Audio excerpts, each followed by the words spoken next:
Okay, ano po ang kahulugan ng dilemma? We put it on our theme. Dilemma is a problem that has no solution. You're locked between the two horns of dilemma, sabi nga nila. And this problem seems to be Delima himself or herself. We'll start with Bono because Bono gave me some observations why Delima is the dilemma. Bono. Well, she's really a dilemma in many ways. As Secretary of Justice, considering that the President has faith and confidence on her, no? To Alter ego ba siya? All cabinet members? All cabinet ministers are alter ego of the President. Okay. Meaning they were given blanket authority. Because this President keeps on saying, oh, that's the business of the boss in customs, in immigration, much more in the Department of Justice. So when we say the Delima is the dilemma, that means Aquino is also the dilemma. Of Kasi yun ang mukha din niya. The dilemma was passed by Aquino to Delima.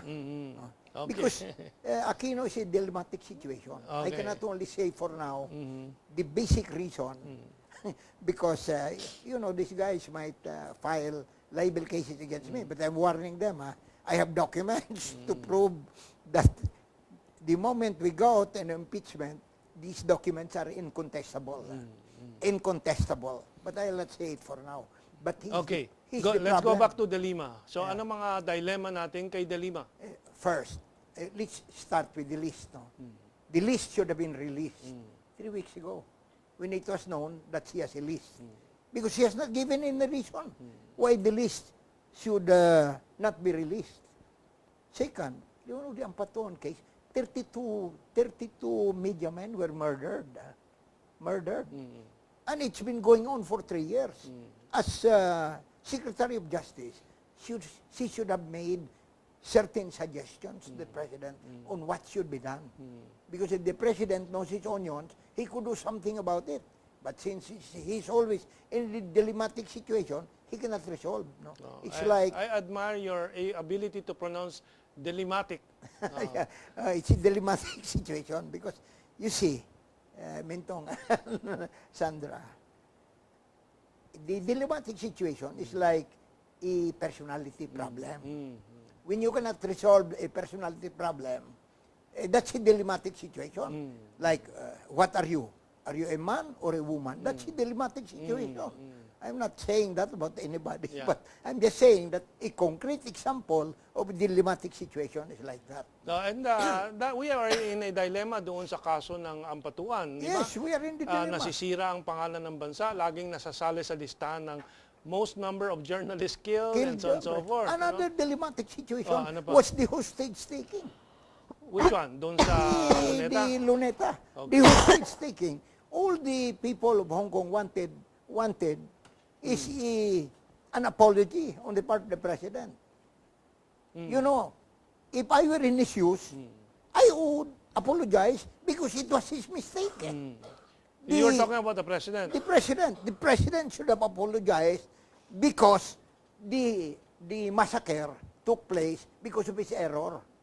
Because he's always having the dilemma to do this, to do that, to do this, to do that. Kay Erap, walang problema. He just went I straight. just went there to apologize. And Erap is not even the right person to make the apology. But, pero tinanggap at natanggal yung sanctions. It's a good thing that he has enough courage and in a sense decisiveness and intelligence to apologize so that the people will be saved from a continuing harassment. What other cases that have not been resolved? So many cases. By maybe another approach to this is what cases have been resolved? Can we remember any significant? I cannot remember any. Like, for instance, I'll give you an example. PIDAP took place 6 months ago. If I were the President, it's only a simple case of determination of probable cause. Why does it take 6 months to make a determination of probable cause? Now, after 6 months, a probable cause determination was made. Now, there is a motion for reconsideration. And I heard that from the office of the Ombudsman itself, it would take another 6 months to resolve the motion for reconsideration. After that, I think Enrile will likely go to the Supreme Court. He's been preempted by Bong Revilla and by Jingo Estrada because both of them went up to the Supreme Well, Court already. Ms. Cam also has a list of many cases Unresolved.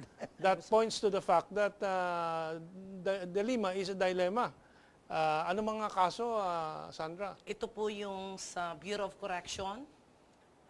Ito, naalala ko yung kasong yun, mga, halimbawa, mga 2 years ago. Yeah. pagkain sa mga jails, Sa jails. ninenegosyo, may mga patong, and so on. Ano pang mga issues doon? Tapos yung mga drugs. Drugs na na pumapasok. Opo. Oo. Marami po yun na mga katiwalian. Tapos yung mga sa mga pagre-repair, sa construction. And you had documents there, di ba? Yes, and we have also the copy of that decision, the findings, I mean, from the panel of investigators, which Delima herself created.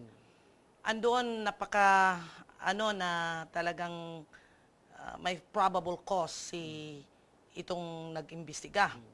Pero hindi niya linutang yan up to now. Yun naman So, po, unresolved na naman. Ilang taon na yan? 2 years na. 2 years na, okay. Ano pang ibang mga kaso? Yung Reyes, the flight of Reyes brothers. Yung murder case ni Ortega. Ni Ortega, na lumabas ang magkapatid sa premier airport natin. Instead na sa departure, arrival pumasok at tinatakan yung pasaporte sa loob ng sasakyan. Nakakuha ako ng dokumento noon galing sa Vietnam. Pero inupuan nila ni David. Hanggang sa lumabas ako, may nakabigay na naman sa akin nung sa fugitive na Korean. Na pinukpok na namin sila sa media dyan. That's the time na tinanggal ni Pinoy si David. Tapos itong sa sex for flight. Walang nangyari. Hindi man lang nga siya nagbigay ng proteksyon sa mga kababaihang ito. Dahil ba mga domestic helper lang ito, mga OFWs, pero nakatutok siya sa Napoles at Cedric Lee. Yan po, at saka yung rape cases ng Riyadh.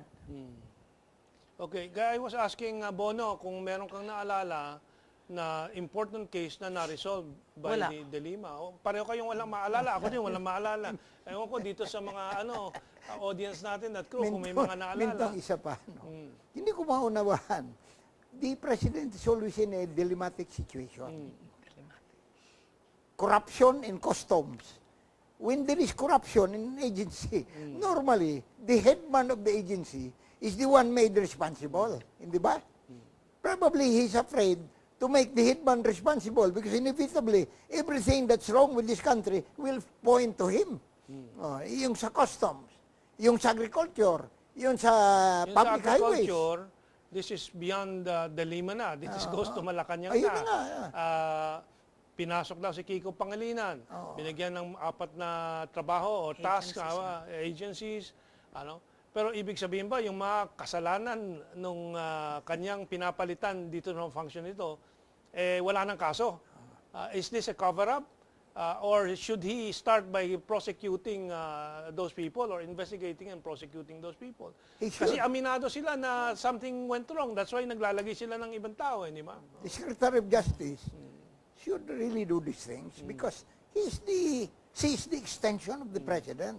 And that's her primary duty as an alter ego of the President. But when this is not done, something is wrong somewhere because up there is also a very dilemmatic situation. Okay, Sandra, may maidadagdag ka pa doon sa naulat mo kanina? Na mga kasong unresolved, Wala talaga. Kaya nga po, binabalik-balikan ko siya dyan. Ghost ako sa kanya dito sa Bucor. Kasi napakalaking issue po ito noon. Mga 1 buwan na nasa limelight, pero inupuan niya. Ginood time niya talaga ako dito. Tapos yung sa immigration, alam naman po natin yon. At naintindihan ko siya na depensahan niya itong 2 agency kasi under her yan. Ang Bucor at saka immigration. So, yun lang masasabi ko na itong si Delima, Delima, pareho na yan. Pareho na rin lang. Itong si Delima, oh. Ang ano ko is, that's why we are calling her attention to refrain from, this time, from embalming the truth with lies. Well, I also have, just very recently, in fact, a few hours before we met for this show, an informant who is sending me by email yung timeline. At doon sa timeline, makikita natin yung involvement, probable involvement. I can say involvement, but of course, legally, I can only say probable involvement of Delima mismo sa Napoles shenanigans. Kasi si Loy, in March, filed yung complaint about 2012, yung illegal detention. Yes. And he disclosed everything to Delima already at that time. In May, Janet visits the NBI, but DOJ dismissed the case under Delima. But then may appeal, so binubuhay ulit. But nung lumalabas na yung mga ulat tungkol kay Napoles at yung PDAF, pork barrel and so on, si Nonato, what's his family name? Rojas resigned. Kasi na-involved siya. Pinapalabas that he resigned out of principle and so on. Turns out that later, Delima appoints Nonato to a position in the DOJ, prosecutor. So there is a conflict there, and so on and so forth.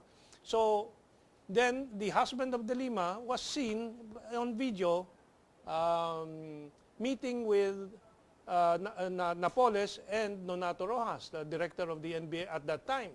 Kaya Hindi naman nagkabuhol-buhol. hindi naman ni-reveal ni Nonato Rojas that he had a meeting with Napoles. So what does this all mean? There was some exchange of funds somewhere here along the line, kaya they were trying to hush it up. Yun lang, media was already reporting it and they could not. What are you saying in effect, Mento, in my assessment as a lawyer, that Rojas did not resign as a matter of principle? No. He resigned as a matter of principle. And if there is a resignation, why do you reappoint him? Under you.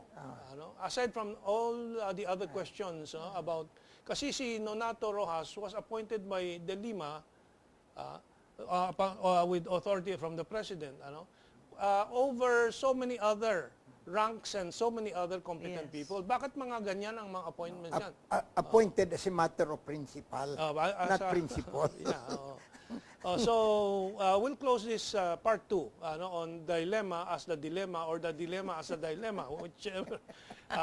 And bakit nare-retain yan dyan na wala namang nagagawa at mukhang kasama sa mga cover-up, sa mga delays. But I wanted to end this segment by saying the dilemma is all over the place. The ombudsman is not demanding the list. That's trabaho na niya yan eh. Bakit ayaw?